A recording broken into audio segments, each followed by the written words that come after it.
자, 우리가 지난주 공부한 것을 다시 복습하도록 하겠습니다. 에베소에서 바울의 일행을 공격했던 주도자의 이름이 무엇입니까? 에베소에서 바울의 일행을 공격했던 그 주도자. 네? 데메드리오. 예. 그 데메드리오는 무엇을 하던 사람이었습니까?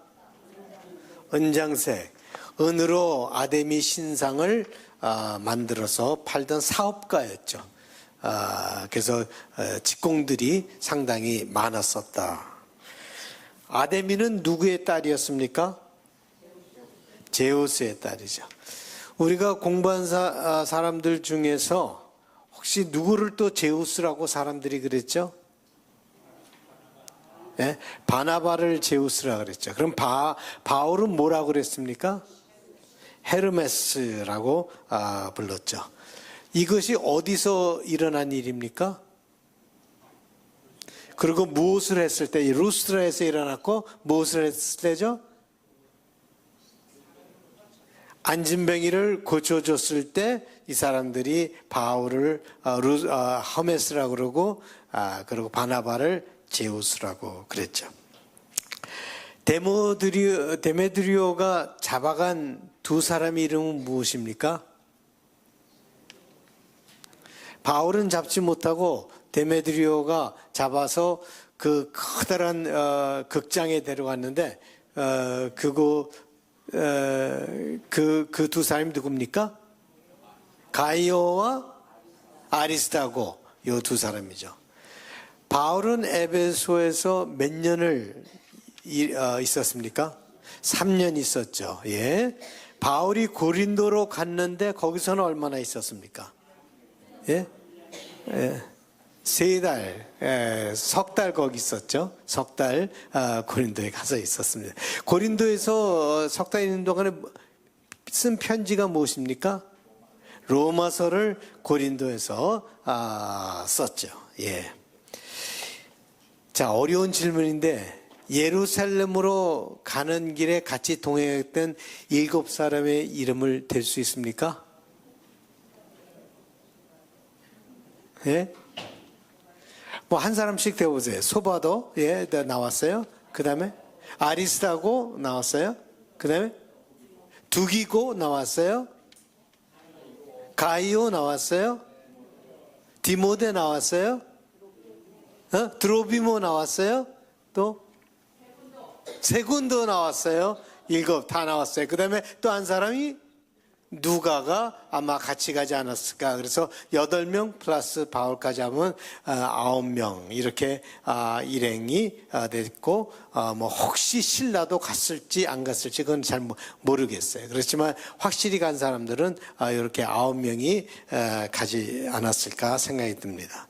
자, 드로아에서 비전을 보고 이제 마게도냐로 갔던 곳이 바로 드로아인데 그 드로아에서 또 큰 일이 일어나는데 무슨 일이 일어납니까? 유두고를 살리는 일이 거기서 일어나죠. 창에 있다가 떨어져서 죽었는데 그 유두고를 살리는 일이 거기서 일어나요. 아주 잘하셨어요. 이렇게 컬렉티브리 하니까 다 할 수 있잖아요. 혼자서 하면 아마 힘들 거예요. 근데 우리가 같이 공부를 하고 같이 도와서 문제를 해결하니까 해결이 쉬운 거예요. 그런 것처럼 우리 삶도 그래요. 혼자 해결하려면 너무 힘들어요. 다 해결할 수가 없어요. 그러나 우리가 같이 머리를 맞대고 문제를 풀어나가면 문제를 풀어나갈 수 있어요. 이 세상의 어느 문제도 우리가 풀어나갈 수 있는 그것이 공동체의 아름다움이고 그게 영적 공동체가 가져야 될 모습이다. 서로 싸우지 않고 서로 도우며 서로 힘을 주며 서로 같이 힘을 합해서 일을 해나가면은 우리가 못 해낼 일이 없습니다. 반드시 다 해낼 수 있으리라고 믿습니다. 자, 바울이 이제 어느 순간에 나는 예루살렘으로 가야 되겠다. 아마 성령의 그걸 받았을 거예요. 성령의 메시지를 받았을 거예요. 어느 순간에 본인이 예루살렘에 가야 되겠다라고 하는 마음이 들었어요. 3차 선교 여행을 하면서. 그리고 한 가지 더, 예루살렘뿐만 아니라 결국에는 내가 로마에 가야 되겠다라고 하는 그런 마음이 들었습니다. 왜 거기서 바로 로마로 가지 않고 예루살렘에 갔다가 로마로 가려고 했는지 그거는 우리는 모르죠. 바울이 성령으로 인해서 개인적으로 받은 메시지이기 때문에 우리는 알 수가 없어요. 그렇지만 바울이 어느 순간에 충동이라 그럴까요? 뭐 하여간 뭐 그냥 감정이 아니죠.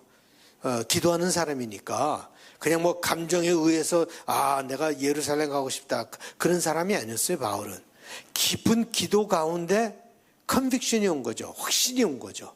뭔가 자기를 갖다 확 잡는 그게 있어갖고 이제는 내가 예루살렘에 가야겠다라고 하는 그런 마음이 이렇게 생겼습니다. 그래서 예루살렘으로 가는 길을 이제 선교를 다 마치고 예루살렘으로 가는 길을 이제 찾아서 가려고 했는데 거기에 반대가 일어나죠.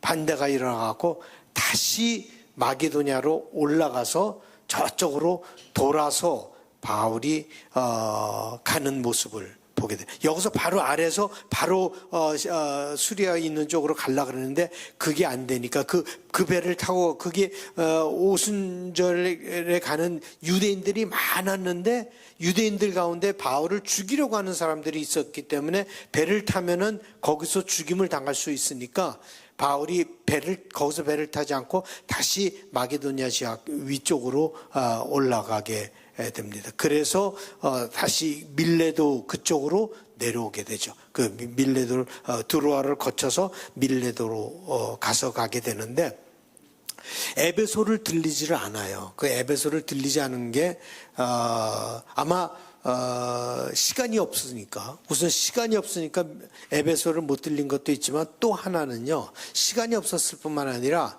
바울이 돈을 많이 갖고 있었어요. 왜냐면 선교 기금을 전부 다 거뒀어요. 사람들한테. 이곳 지역에 적어줘. 왜냐면 예루살렘 교회가 굉장히 가난했기 때문에 선교 기금을 모아서 자기가 갖고 있었는데 에베소에 가면 암만 해도 그 공격당하고 그랬던 곳이기 때문에 좀 위험하지 않을까. 그 선교 기금을 갖고 거기 들어가기가 위험하니까 그 에베소를 들리지 않고 그냥 밀레도에 가서 그 에베소에 있는 장로들에게 글로 내려와라. 밀레도로 내려와라 라고 했던 것입니다. 그래서 밀레도에서 이 에베소에 있는 장로들을 에베소부터 내려오는 장로들이라는 게 여러분이 얘기하는 그냥 우리가 보통 얘기하는 여기 교회 장로교회 장로들이 아니에요. 그 리더들이에요. 그 프레스비터스라고 얘기를 할 수 있는데 그거는 구약에서부터 장로들이 있었어요. 구약에서부터 신약까지 장로들의 시스템이 있었는데 그 장로들에게 내려와서 이제 밀레도에서 만나면서 밀레도에서 그 유명한 밀레도 설교를 하죠. 아마 제일 긴 설교가 아닐까 하는 생각이 드는데요. 그리고 믿지 않는 자에게 한 게 아니라 믿는 사람들에게 하는 그런 설교. 바울이 아레스바고나 이런 데서 한 설교는 믿지 않는 사람들에게 한 설교이기 때문에 주로 창조의 하나님에 대해서 많이 얘기했는데 여기 밀레도에서 한 설교는 믿는 자들에게 한 설교고 이거는 선교의 설교도 아니고 케르그마도 아니고 어떻게 보면 목자로서의 그들에게 마지막 남기는 그런 말씀, 그런 설교가 아닌가 하는 것을 생각하는데 오늘은 그 밀레도의 설교를 좀 더 자세하게 우리가 살펴보는 방향으로 하겠습니다. 그래서 우선 그 밀레도 설교가 20장 17절에서 38절에 나오는데 여러분들이 이 설교는 몇 번씩 읽어도 좋을 것 같아요. 그래서 이렇게 마음에 새기는 것이 좋을 것 같아요. 20장 10절에서 17절에서 38절 우리 교독하시겠습니다. 바울이 밀레도에서 사람을 에베소로 보내어 교회 장로들을 청하니 오매 그들에게 말하되 아시아에 들러온 첫날부터 지금까지 내가 항상 여러분 가운데서 어떻게 행하였는지를 여러분도 아는 바니 곧 모든 겸손과 눈물이며 유대인의 관계로 말미암아 당한 시험을 참고 주를 섬긴 것과 유익한 것은 무엇이든지 공중 앞에서나 각 집에서나 거리낌이 없이 여러분에게 전하여 가르치고 유대인과 헬라인들에게 하나님께 대한 회개와 우리 주 예수 그리스도께 대한 믿음을 증언한 것이라. 보라, 이제 나는 성령에 매여 예루살렘으로 가는데 거기서 무슨 일을 당할는지 알지 못하노라. 오직 성령이 각 성에서 내게 증언하여 결박과 환난이 나를 기다린다 하시나 내가 달려갈 길과 주 예수께 받은 사명 곧 하나님의 은혜의 복음을 증언하는 일을 마치려 하면은 나의 생명조차 조금 더 귀한 것으로 여기지 아니하노라. 보라, 내가 여러분 중에 왕래하며 하나님의 나라를 전파하였으나 이제는 여러분이 다 내 얼굴을 다시 보지 못할 줄 아노라. 그러므로 오늘 여러분에게 증언하거니와 모든 사람의 피에 대하여 내가 깨끗하니 이는 내가 꺼리지 않고 하나님의 뜻을 다 여러분에게 전하였습니다. 여러분은 자기를 위하여 또는 온 양떼를 위하여 삼가라. 성령이 그들 가운데 여러분을 감독자로 삼고 하나님이 자기 피로 사신 교회를 보살피게 하셨느니라. 내가 떠난 후에 사나운 이리가 여러분에게 들어와서 그 양떼를 아끼지 아니하며 또한 여러분 중에서도 제자들을 끌어 자기를 따르게 하려고 어그러진 말을 하는 사람들이 일어날 줄을 내가 아노라. 그러므로 여러분이 일깨워 내가 3년이나 밤낮 쉬지 않고 눈물로 각 사람을 훈계하던 것을 기억하라. 지금 내가 여러분을 주와 및 그 은혜의 말씀에 부탁하노니 그 말씀이 여러분을 능히 든든히 세우사 거룩하게 하심을 입은 모든 자 가운데 기업이 있게 하시리라. 내가 아무의 은이나 금이나 의복을 탐하지 아니하였고 여러분이 아는 바와 같이 이 손으로 나와 내 동행들이 쓰는 것을 충당하여 범사에 여러분에게 모본을 보여준 바와 같이 수고하여 약한 사람들을 돕고 또 주 예수께서 친히 말씀하신 바 주는 것이 받는 것보다 복이 있다 하심을 기억하여야 할지니라. 이 말을 한 후에 무릎을 꿇고 그 모든 사람들과 함께 기도하니 다 크게 울며 바울의 목을 안고 입을 맞추고 다시 그 얼굴을 보지 못하리라 한 말로 말미암아 더욱 근심하고 배에까지 그를 전송하니라. 아멘. 뭐 이렇게 전체를 보면 여러분들이 이게 메시지가 확 다가오지 않을 거예요. 그래서 제가 나눠드릴 거예요. 그러니까 나눠드려서 4가지로 나눠드릴 텐데 그렇게 해서 구분해서 여러분들이 보시면은 이 메시지가 얼마나 파워풀한 메시지인가 하는 것을 여러분들이 알 수 있을 것입니다. 우선 그 나누기 전에 우리가 여기서 한 가지 느껴지는 센티멘트가 뭔가 이렇게 느껴지는 감정이 뭔가 하면은 뭔가 마지막이 오고 있다라고 하는 느낌이에요. 이 전체를 이렇게 볼 때 그냥 3차 선교여행 끝나고 가는 건데 뭔가 마지막이 오고 있다라고 하는 느낌입니다.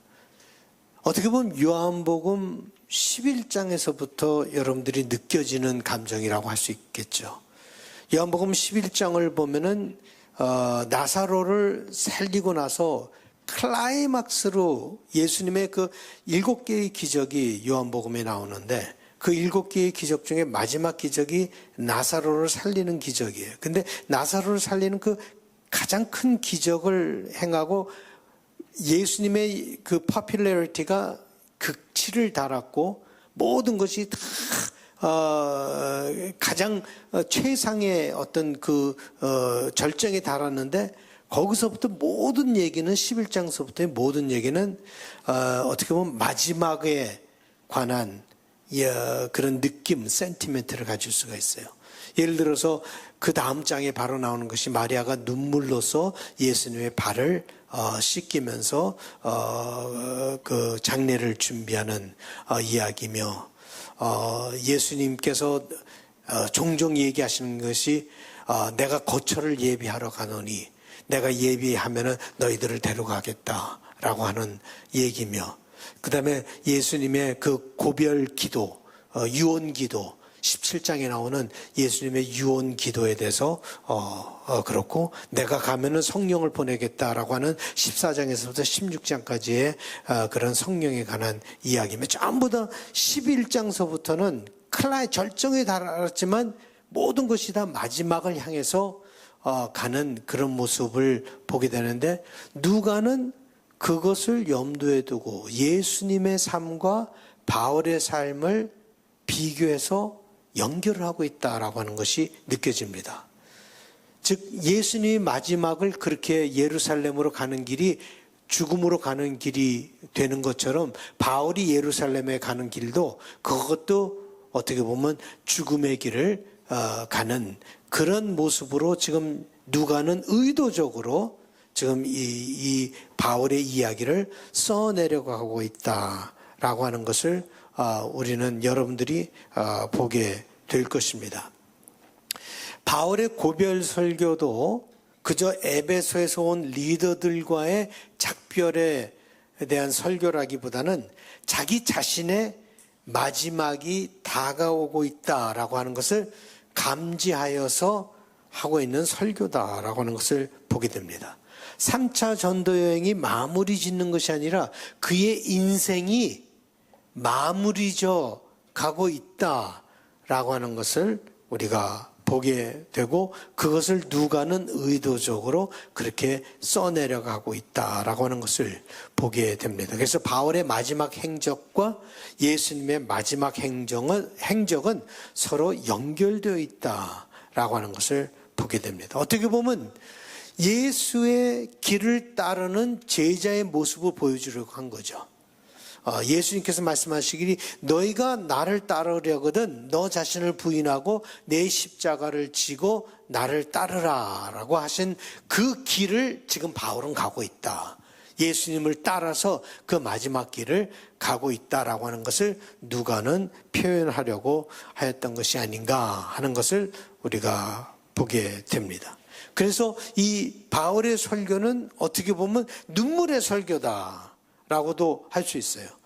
눈물이라고 하는 단어가 계속 나오게 되는데 세 군데에 여러분들이 보게 됩니다. 그 세 군데를 여러분들에게 읽어드릴게요. 곧 모든 겸손과 눈물이며 유대인의 관계로 말미암아 당한 시험을 참고 주를 섬긴 것과, 모든 겸손과 눈물이며 라고 자기가 한 사역을 그렇게 얘기를 하고 있습니다. 그러므로 여러분이 일깨워 내가 3년이나 밤낮 쉬지 않고 눈물로 각 사람을 훈계하던 것을 기억하라. 눈물로 각 사람을 훈계하는 거죠. 눈물의 사역을 한 바울의 모습을 보여주고 있죠.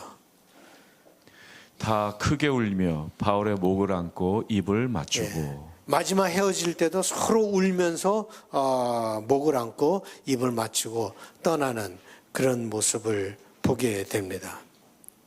바울은 마지막이 가까이 오고 있다라고 하는 것을 느꼈지만 그 마지막을 두려워하지 않았고 끌어안는 바울의 모습을 우리는 보게 됩니다. 제가 카자흐스탄에 갔을 때도 거기서 선교를 하고 이제 마지막 돌아오는데 그 청년들, 제 설교를 번역한 사람들과 청년들이 한 40명이 모여갖고 우리가 그래서 같이 노래를 하면서 막 눈물로써 우리가 서로 손잡고 기도하던 이 구절을 읽으니까 그때가 생각이 났어요. 그 청년들과 함께 정말 같이 가서 전도도 하고 이렇게 사역을 하다가 이제 끝나면서 마지막 오면서 그들과 헤어질 때 그 아픈 마음, 그것을 우리가 이따 노래하겠지만 하나님께서는 우리의 만남을 그걸 갖다 러시아로 번역을 해놨더라고요. 그래서 그 노래를 같이 우리가 하면서 은혜를 받았던 기억이 납니다. 그래서 바울은 이제 예루살렘으로 가려고 하는데 예루살렘으로 달려가는 바울의 모습은요, 승리를 향해 달려가는 마음이 아니라 죽음을 끌어안으려고 달려가는 마음이었다. 그것을 보면 예수님의 여정과 같죠. 마지막으로 예수님께서 예루살렘으로 들어가는 길은 죽음을 끌어안는 그런 여정이었습니다. 그런데 제자들은 그거 몰랐죠. 제자들은 생각하기를 마지막으로 예루살렘에 들어가는 것은 승리를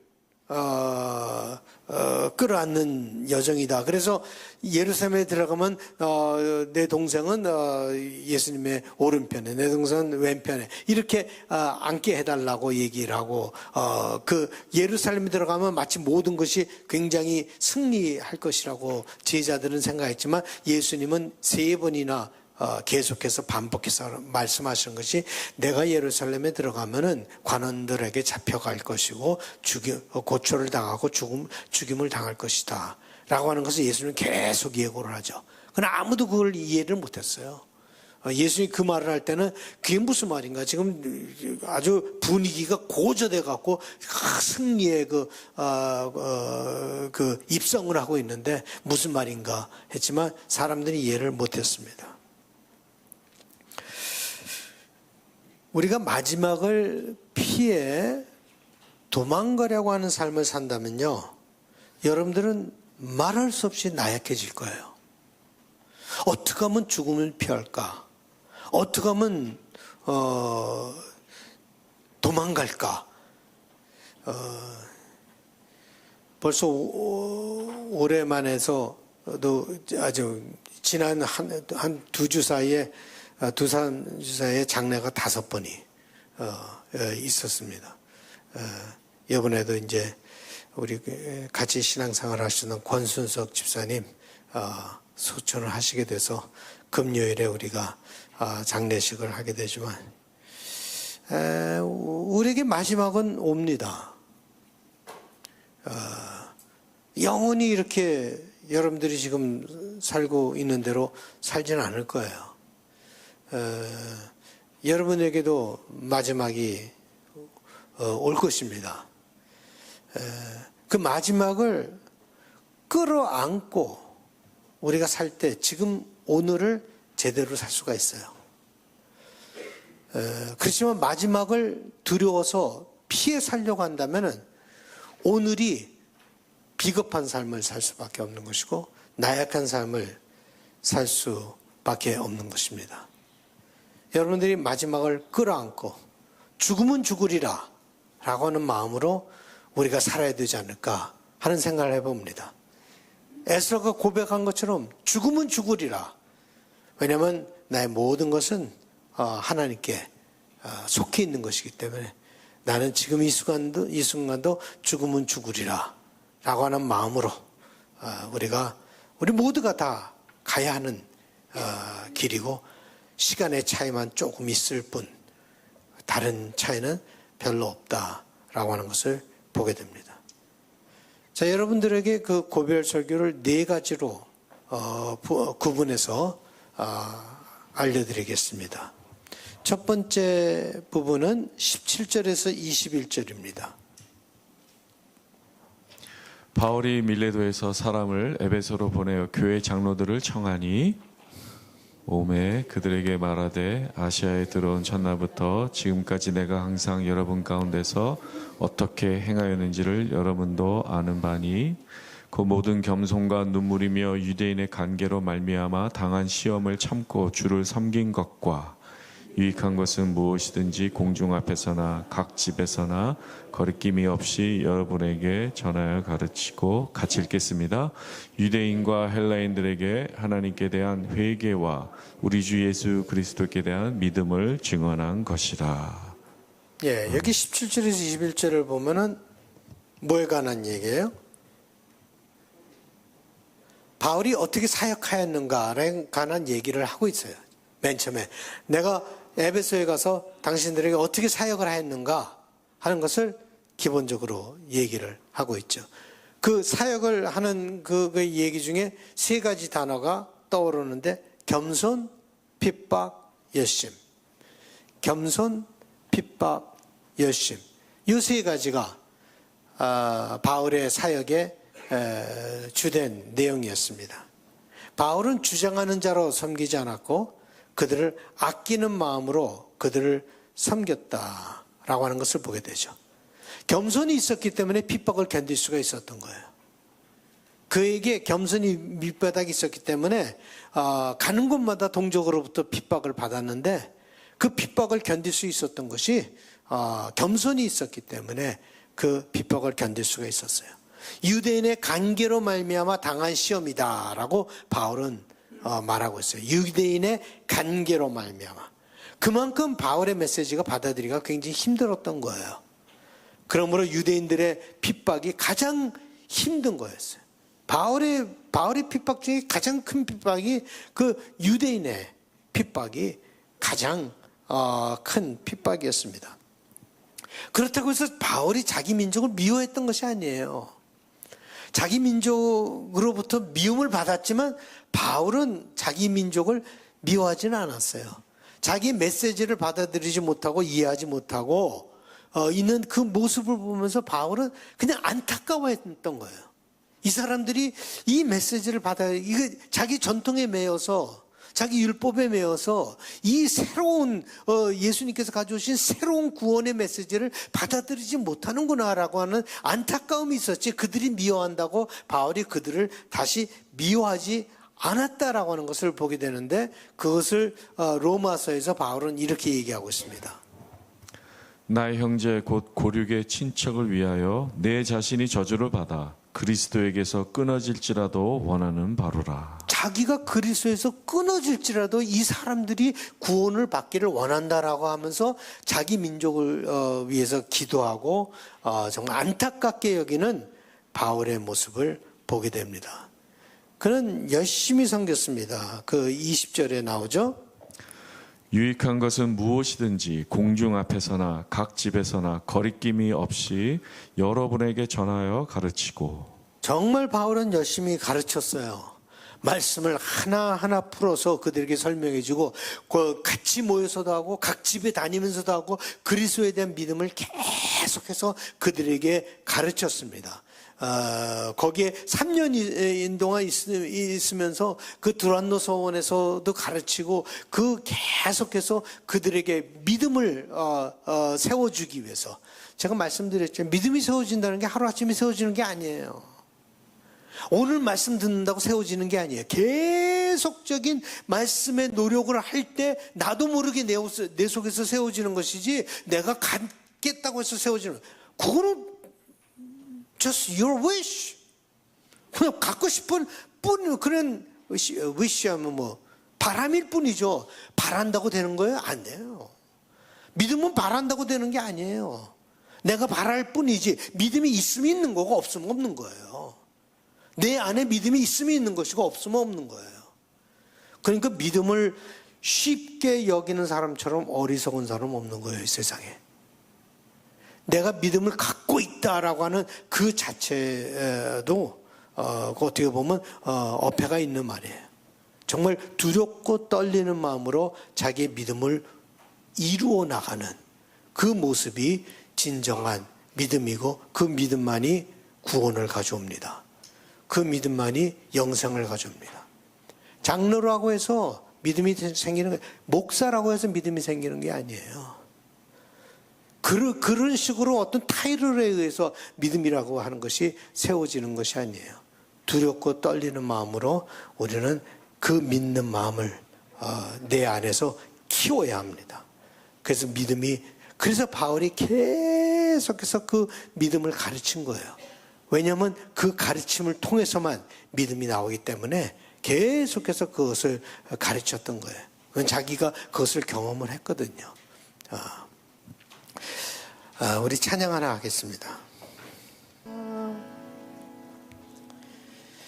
하나님께서 이 교회를 주셔서요, 믿음을 세우게끔 했는데, 교회라고 하는 것이 또 사람들이 모이는 곳이기 때문에 이 정치성이 있어요. 사람들이 두세 사람이 모인 곳에는 항상 정치가 있어요. 정치라고 하는 권력의 싸움이죠. 파워의 싸움이죠. 누가 더 인정을 받느냐, 누가 더 센터에 있느냐, 이런 것에 말려 들어가면은 신앙생활 완전히 다 망가집니다. 교회라고 하는 것이 하나님께서 주신 공동체이지만, 그래서 여기서 신앙을 배워야지 그런 정치적인 것만 배워갖고는 교회는 교회의 모습을 할 수가 없어요. 여기서 거기에 흔들리지 말고 가장 중요한 것은 내 신앙을 어떻게 키워나가야 할 것인가 하는 그것을 키우는 것이 가장 중요하다라고 하는 것을 마음속에 깊이 새기며 각자의 신앙생활을 해나가신 여러분들 되시기 바랍니다. 첫 번째는 그 상황에 자기가 어떻게 사역을 하였는가에 대해서 얘기를 하고, 그 두 번째 거를 우리가 보도록 하겠습니다. 두 번째 것은 지금의 상황이에요. 지금의 상황. 보라, 이제 나는 성령에 매여 예루살렘으로 가는데 거기서 무슨 일을 당하는지 알지 못하노라. 오직 성령이 각 성에서 내게 증언하여 결박과 환난이 나를 기다린다 하시나, 같이 읽겠습니다. 내가 달려갈 길과 주 예수께 받은 사명, 곧 하나님의 은혜의 복음을 증언하는 일을 마치려 하면은 나의 생명조차 조금도 귀한 것으로 여기지 아니하노라. 예. 그래서 제가 조금 전에 얘기한 것처럼 어느 순간에 바울이 나는 예루살렘에 가야 되겠다라고 하는 것을 깨달았는데, 그것이 바울이 지금 여기서 설명을 하는데 뭐라고 얘기하냐면 성령에 매여서 예루살렘에 간다. 무슨 성령의 은혜를 받아서 예루살렘에 가는 게 아니라 성령에 매여서 그냥 메인자로서 이제 예루살렘에 갈 수밖에 없다라고 하는 어떤 그런 성령에 매여 있는 바울의 모습을 보게 됩니다. 성령이 인도한다는 표현보다도 성령의 매여라고 하는 표현은 상당히 의미가 있고 더 강한 의미를 주고 있습니다. 우리 지난주에 이민재 전도사님의 안수식과 위임식이 있었는데, 여러분들이 오신 분들은 어떤 목사님들은 이렇게 컬러라고 하는 것을 맨 것을 봤을 거예요. 여기 하얀 그거 있는데, 그 개목걸이에요, 개목걸이. 그 뭔가 하면 개들이 자기 마음대로 이제 다니지 못하고 목이 매여 있다라고 하는 뜻에서 그런 칼라를 메고 있는 것입니다. 주인이 끌고 가는 대로 가겠다라고 하는 뜻이죠. 성령에 매였다라고 하는 것이 바로 그런 뜻입니다. 여러분들이 성령에 매여 있는 삶을 살아야 돼요. 그냥 아무 때나 짖고 아무 때나 물고 아무 때나 뛰어다니고 하는, 그건 안 되는 거예요. 성령에 매여서 말하라 그럼 말하고, 조용해라 그럼 조용하고, 참아라 그럼 참고, 열심히 해라 그러면 열심히 하고, 이것이 성령에 매여 사는 사람이에요. 그냥 내 마음대로, 내 느낌대로, 내 생각대로, 내 판단대로, 내 머리를 써서 막 살아가는 것은 그건 성령에 매여 사는 것이 아니에요. 성령에 매여 있어야 돼요, 우리가. 어느 누구에게도 매여 있지는 않지만 우리는 반드시 성령에 매여 있는 삶을 살아가야 된다라고 하는 것이 우리 삶의 모습입니다. 바울은 얘기하기를 정확하게 예루살렘에서 나도 어떤 일이 일어날지 난 모르겠다. 지금 예루살렘에 무슨 구체적으로 자기가 뭐를 해야 될 거라는 게 안 보이는 거예요. 그냥 성령께서 예루살렘으로 가라 라고 하는 그것만 준 거예요. 그러니 예루살렘에서 무슨 일이 일어날지 모르겠는데, 한 가지 하는 것은 밝은 모습은 아니다. 밝은 것은 아니다. 좋은 것은 아닌 것 같다 라고 하는, 어떤 일, 좀 심각한 일이 일어날 것 같다 라고 하는 것이죠. 그래도 가야 된다는 거죠. 이제 오늘은 공부 안 하겠지만 요담 21장을 계속 읽어나가면요, 계속 사람들은 뭐라고 하는 거? 가지 말라고 그래요. 예루살렘에 가지 말라고 그래. 선지자까지 나타나갖고 가지 말라고 그래. 근데 바울은 가야 되는 거예요. 다들 가지 말라고 그러는데 바울은 가야 되는 거예요. 이게 성령에 매여 있는 모습. 결박과 환난이 자기를 기다린다라고 23절에 얘기를 하죠. 한번 읽어보시죠. 오직 성령이 각성에서 내게 증언하여 결박과 환난이 나를 기다린다 하시나. 예. 그 성령께서 벌써 얘기를 해주셨어요. 어떤 일이 정확하게 일어날지 모르지만 결박과 환난이 있을 것이다 라고 하는, 그 예루살렘에서 그런 일이 있을 것이다. 근데 바울은 그것을 개의치 않았습니다. 마지막을 피해 도망가는 삶을 살았던 것이 아니라 마지막을 끌어안는 삶을 바울은 살았다라고 하는 것을 보게 됩니다. 자기의 달려갈 길을 달려가는 바울의 모습. 우리가 끝까지 달려가야 되는 거예요. 끝까지 달려가야 돼요. 그리고 마지막 그 달려가는 그 구간에서는 젖먹은 힘까지 다해서 달려가야 되는 거예요. 이 뛰는 사람들이 말이에요, 거의 다 똑같이 뛰어요. 거의 다 똑같이 그냥 들어오는데 마지막에 누가 거기를 제일 빨리 가는가, 그거를 위해서 훈련을 하는 거예요. 그 사람들이 이제 올림픽이 올해 오게 되는데 그 마지막에 그 차이가 말이에요, 1초도 아니에요. 어떨 땐 0.01초예요.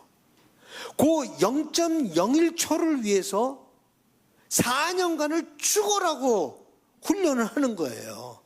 그 0.0 마지막 구간을 위해서. 그래서 해갖고 마지막에 가는데 거기서 잘못하면은 그건 꼴찌하고 마는 거죠. 잘 뛰다가도. 예. 우리 인생도 마찬가지예요. 우리가 지금 평생 잘 살아온 거는 중요한 게 아니에요. 이제 마지막 남은 시간을 어떻게 살아가느냐. 내가 마지막 남은 시간을 그냥 흥청망청 생각도 없이 편하게 그냥 불평만 하고, 왜냐면 나이가 들면 자꾸 아프잖아요. 아침에 일어나서부터 아파요. 저녁까지. 그죠? 저도 뭐 약간은 있지만 그렇게 많지는 않아요.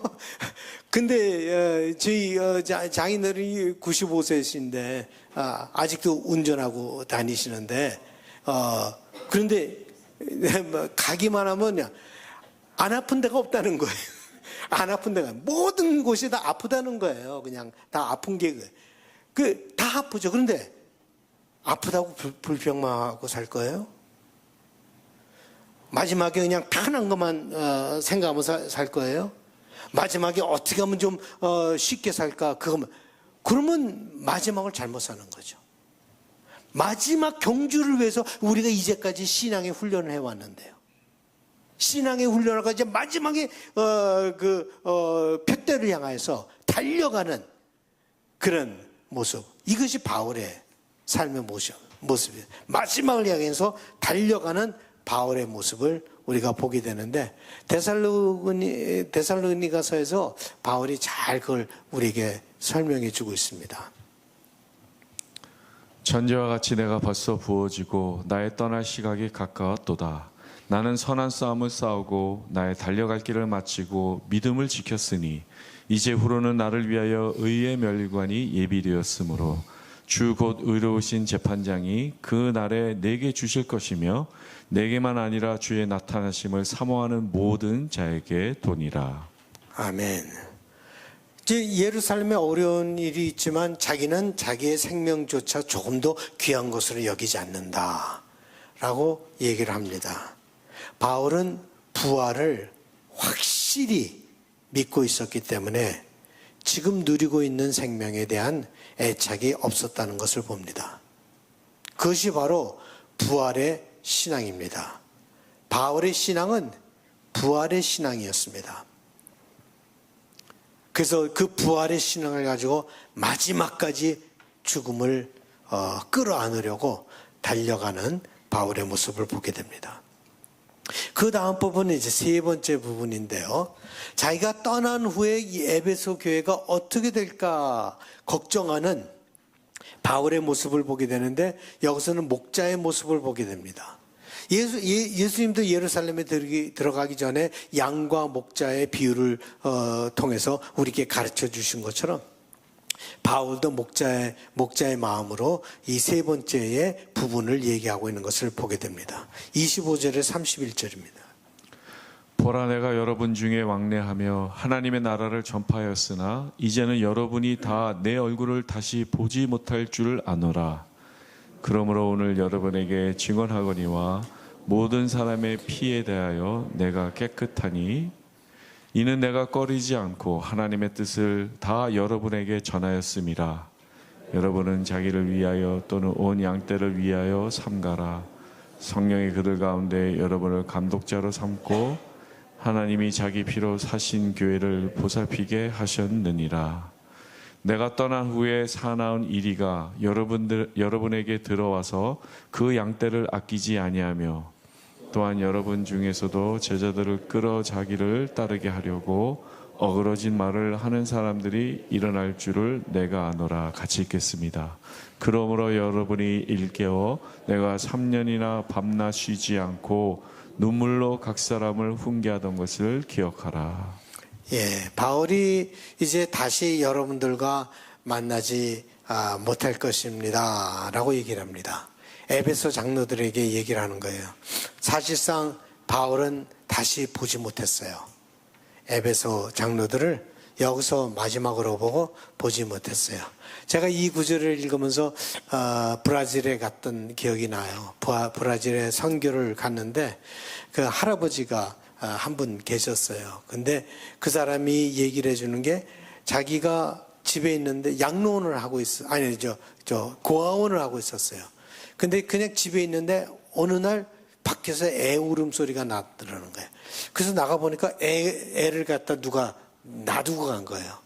그래서 걔를 데려다 키웠어요. 근데 또 얼마 있다가 또 애가 울음소리가 나서 나오니까 또 애가 있는 거예요. 또 걔도 갖다 키웠어요. 그러다 보니까 동네에 소문이 났어요. 거기다 갖다 놓으면 잘 키운다라고 해갖고, 원치 않는 애를 낳는 사람들이 거기다가 애를 내. 그래갖고 시작한 거지, 고아원을 시작했는데, 그 몇십 명을, 그때, 뭐해서 제가 그 고아원에 가서 봤는데, 키가 요만해요. 저는. 그 마지막에, 가기 전에 저를 꽉 끼안으면서, See you in heaven. 그런. 아직도 못 만났어요, 그 다음에는. 예. 거기서 마지막으로 See you in heaven.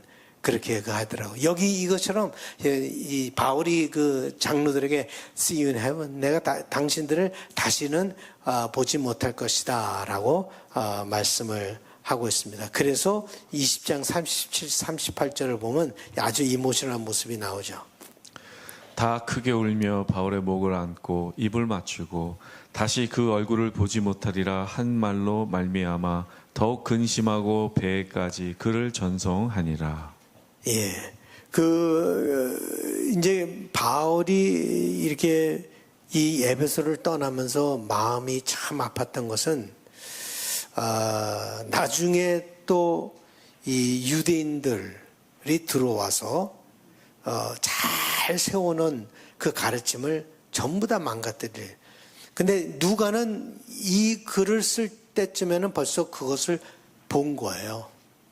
그 에베소에 그렇게 사람들이 와서 문제를, 갈라디아서도 굉장히 문제가 많았잖아요. 그런 것처럼 에베소에도 유대인들이, 그게 크리스찬 유대인들이기도 하고 또 크리스찬이 아닌 유대인들이기도 하고, 그 보스 그룹이 다 들어와 갖고는 바울이 전한 메시지가 잘못됐다, 율법을 너네들이 지켜야 된다, 할례를 해야 된다, 이런 식으로 계속해서 바울이 세워놓은 가르침을 전부 다 무너뜨려 버리는 일이 일어나는데, 바울은 그것을 보고 마음이 안타까웠던 것이죠. 그 에베소 교인들에 대한 애틋한 바울의 마음을 우리는 볼 수가 있었습니다. 다시 보지 못했지만 계속해서 기도하면서 그 교회를 생각하며 쓴 그런 이런 마음을 우리가 볼 수 있습니다. 우리 찬양 하나 더 하시겠습니다.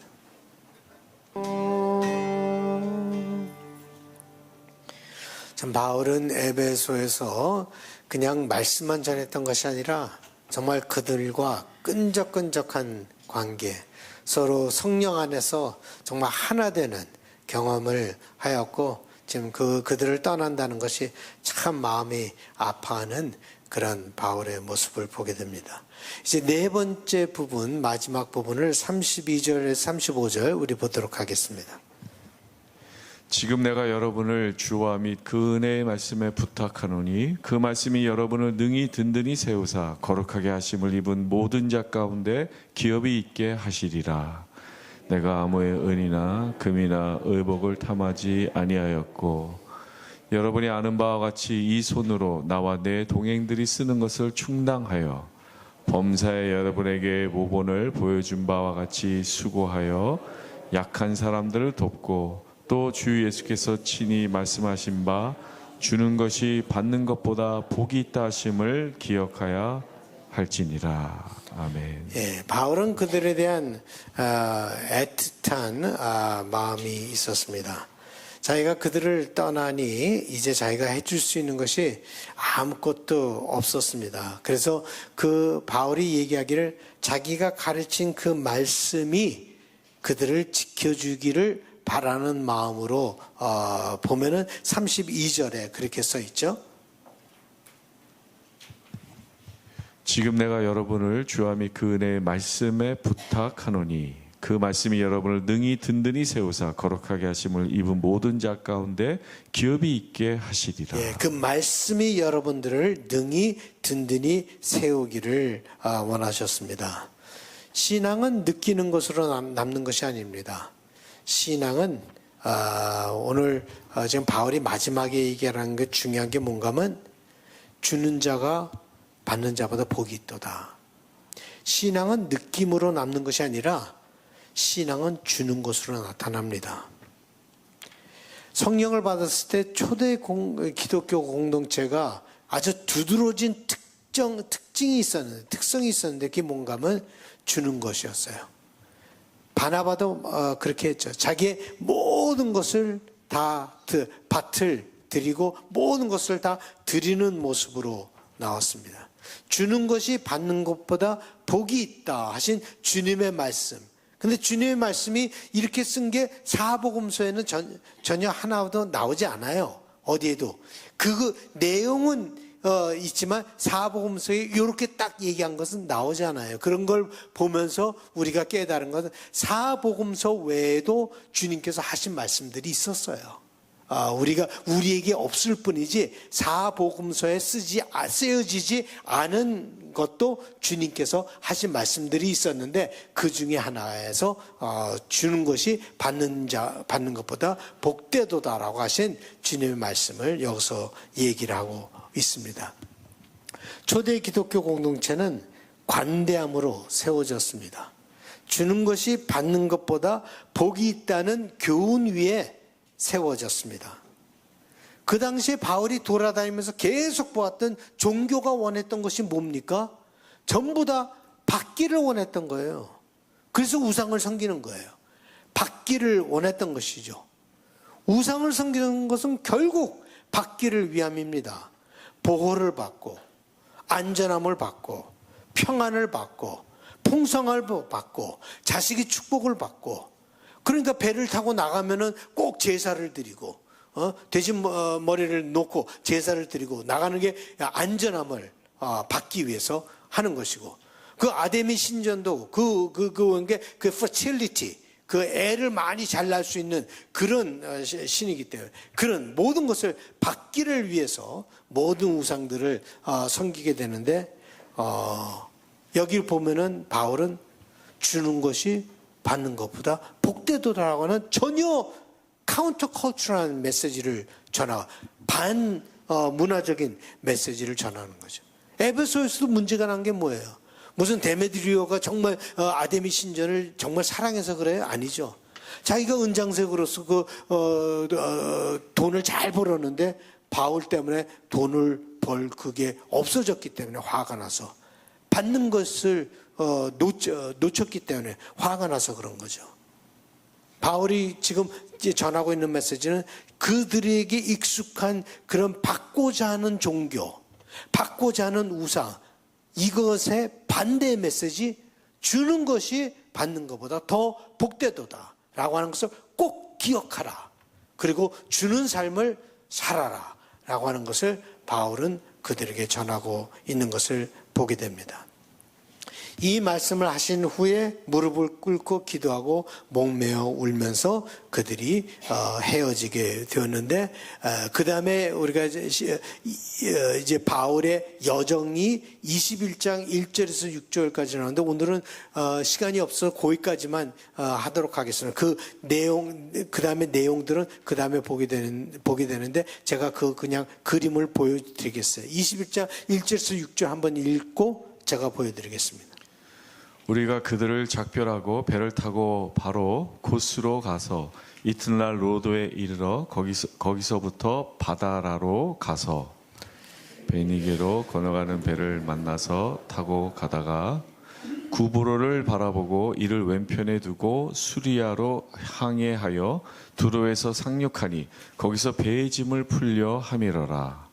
제자들을 찾아 거기서 이래를 머물더니 그 제자들이 성령의 감동으로 바울더러 예루살렘에 들어가지 말라 하더라. 이 여러 날을 지낸 후 우리가 떠나갈새 그들이 다 그 처자와 함께 성문 밖까지 전송하거늘 우리가 바닷가에서 무릎을 꿇어 기도하고 서로 작별한 후 우리는 배에 오르고 그들을 집으로 돌아가니라. 예, 마지막 행선지를 보였는데 밀레도에서 고스 로도 바다라로 갔는데, 그래서 지도를 이렇게 보면요, 지금 이거 왜 또 안 나오나? 가져왔는데 나와요? 안 나오죠? 배터리가 없나 보네. 안 나와요? 네, 하여간 이게 뭐 빨간불은 들어오는데 하여간 안 보이죠? 안 보여. 이게 나오긴 나오는데 배터리가 약한가 봐요. 그래. 네. 제가 그냥 설명드릴게요. 저기 트로아스라는 게 들어와. 저기 보여요? 예? 저 위에. 아시아라고 써있는데 저 위 꼭대기에 트로아스 보여요? 여기요. 그 밑에 아소 있잖아요. 아소스. 미들레네. 그 다음 요 카리아라고 써있는데 바로 옆에 밀레도 있죠. 예? 여기 밀레도 있죠, 여기. 예. 그러니까 바울이 이쪽으로 고린도에서 사역을 하고 말이에요. 고린도에서 사역을 하고 쭉 올라가고 들어와서 있다가 그 다음에 배를 타고 쭉 와가고 여기 밀레도에 있었단 말이에요. 그 밀레도에서 그 에베소 장로들을 만난 거예요. 그리고 거기서 설교를 하고 그 다음 밀레도에서 배를 타고 여기 코스라고 있죠, 저기? 코스. 예? 카리아 왼쪽에. 카리아 조그만 게 코스예요. 코스에서 그 다음에 여기 로드. 여기 있죠? 로도. 뭐예요? 네, 로도. 예, 로도. 그 로도에서 배 타고 그 다음에 파타라. 이게 바다라예요. 여기. 리시아라고 써 있는데 그 바로 아래 바다라 있죠? 그 바다라에서 배를 타고 이 사이프러스, 이게 구브로예요. 구브로를 왼편에 두고 가서 간 곳이 두로예요. 두로. 이게 이스라엘 땅이에요. 이스라엘 땅. 두로에 오게 되었다라고 하는. 그 다음 지도 한번 보여주실래요? 혹시 이건 좀 더 잘 보이죠? 예? 여기서 에베소를 들리지 않고 밀레도로 갔던 거예요. 그래서 여기 고스가 있죠, 고스. 이게 고스예요. 그 다음에는 안 나와요, 여기. 오른쪽이니까. 이게 고스에서 지고, 그 다음 지도 한번 보여요. 여긴 지도 보여요? 예. 밀레도 있죠, 에베소 밑에. 그 다음에 고스 섬, 로도 섬, 그 다음에 조기가 바다라가 있는데 써 있지 않아요. 바다라에서 일로 해갖고 두로로 오게 되었다.